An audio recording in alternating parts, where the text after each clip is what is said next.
Lumea, pornit din curaj, poftă de mers și de viață, ciclul nou s-a urnit dintr-o cale.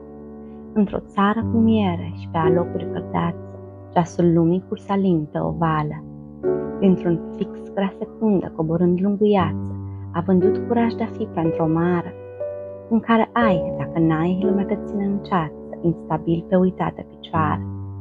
Și tot trecute o secundă, de multe ori dimineață, prin vederi din ce în ce mai greoaie, emoții pierdute, gânduri ucise cu gheață, ciclu purta în jumătăți doar cu ploaie.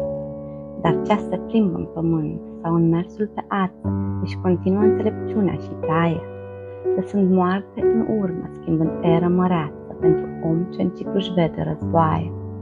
Și se ajunge la fix, în iar curajul de viață, de a sări fără bagaje într-o inimă plină, punând punct către vechi și privirea în față, ca un nebun ce în lumea în palmă se întindă.